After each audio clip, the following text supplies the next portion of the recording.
여러분, 제롬 파월 미국 중앙은행인 연방준비제도 의장이죠. 이 제롬 파월이 한마디를 했습니다. IMF 총회에서 쉽게 말하면 빅스텝을 하겠다 이렇게 선언을 했어요. 5월 회의에는 0.5%포인트가 테이블 위에 있을 것이라고 이야기했습니다. 이 말은요, 0.5% 빅스텝을 하겠다는 의도 아주 강하게 내비친 겁니다. 이렇게 되면 시장에서 그동안 0.5%의 빅스텝이 나오지 않을까 이렇게 이야기한 것을 거의 제롬 파월 의장이 공식화시켰다고 이야기할 수 있습니다. 그러면서 말입니다. 단서를 달았어요. 물가 안정을 회복하는 것이 절대적으로 필요하다.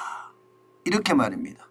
그러면서 물가 안정 없이는 경제가 작동하지 않는다. 이런 표현까지도 썼습니다. 이 말은 인플레이션 파이터로서의 역할을 충실히 하겠다 이런 얘기하고 똑같은 이야기입니다. 인플레이션 파이트가 뭐예요? 금리를 올린다는 거거든요. 금리를.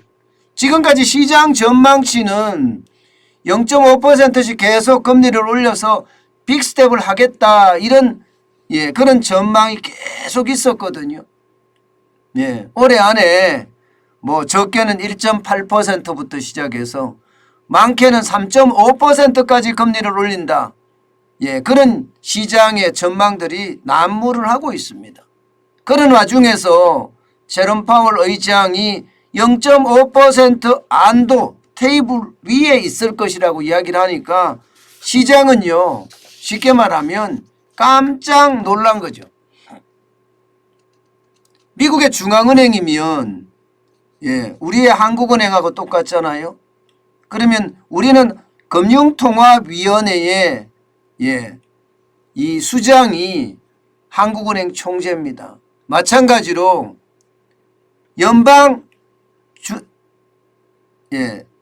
연방공개시장위원회 여기가 이제 금리를 올리는 데인데 여기가 바로 수장이 제롬 파월입니다. 결국 말입니다. 물가를 여기서 올리겠다는 거예요. 자, 이렇게 되면 여러분 미국의 이제 금리는 빅스텝으로 들어가고 본격적으로 이제 들어가게 됩니다. 그렇게 되면 시장에 대한 불안감 굉장히 커질 수밖에 없습니다. 오늘 미국 시장도 말입니다. 여러분 이거 한번 보세요. 다우산업지수가 장 초반에는요 많이 올라갔어요. 많이 올라갔습니다. 적어도 1% 넘게 상승을 했습니다. 그렇지만 장 중반 쉽게 말하면 제롬 파월 의장이 0.5%의 빅스텝을 한다는 이야기를 듣자마자 시장은 요동치기 시작하더니 결국은 1.05%가 빠지는 데서 마감을 했습니다. 368.03이 빠졌고요. 34,792.76으로 마감했어요. 저는 오늘 제가 새벽 1시부터 일어나서 보기 때문에요. 다우산업지수가 또 최고치를 찌르는 것은 아닌가 그런 예상도 해봤는데 결국 제롬 파월 의장이 결국 다우산업 쉽게 말하면 미국의 증시를 꼬꾸라뜨린 거죠. 나스닥도 마찬가지입니다. 나스닥은 거의 폭락이라고 이야기할 만큼 떨어졌어요. 2.07%가 떨어졌습니다. 278.42가 빠졌고요. 13,127.65를 기록했습니다. 자칫 잘못하면요 13,000이 붕괴될 뻔 봤습니다. 그만큼 말입니다. 시장 자체의 위험은 굉장히 컸다는 거예요. 굉장히 컸다. 그렇지만 우리가 분명히 알아야 될 것은요. 빅스텝이 됐건 아니면 0.75%를 인상하는 전보 스텝이 됐건 미국의 금리 인상은 분명해 보이는 겁니다. 앞으로도 분명히 금리 인상을 할 거고 그에 대한 시장 충격은 앞으로도 계속 있을 거예요. 제롬 파월 의장은 경기에 손상이 가지 않게끔 금리를 인상하겠다 이런 생각을 하거든요. 그런데 이미 물가가 너무 많이 올랐습니다.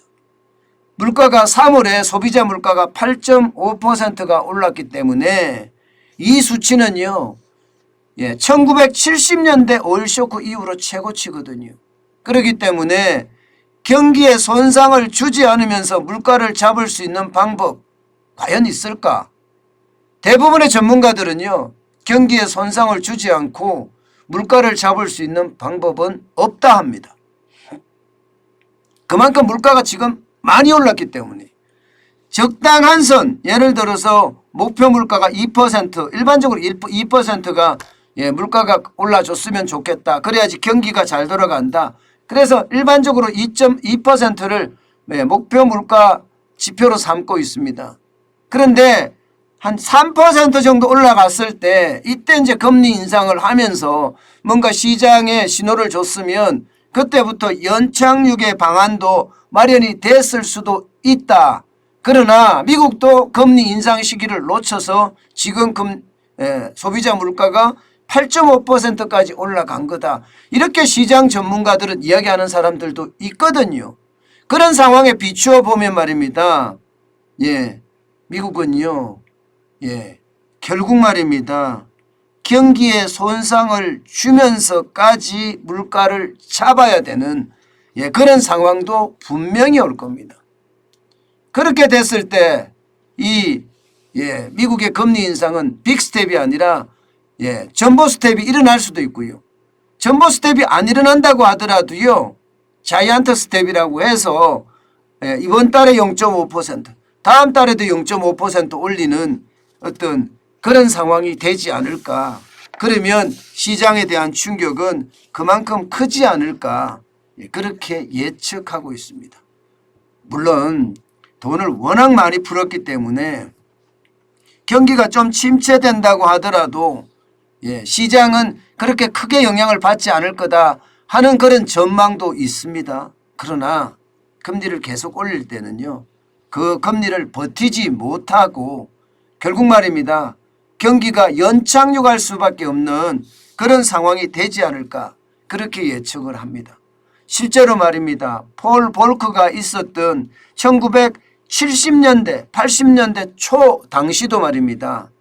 결국은 6개월 만에 금리를 10%로 올려서 시장금리를 정책금리를 20%까지 가져가면서 말입니다.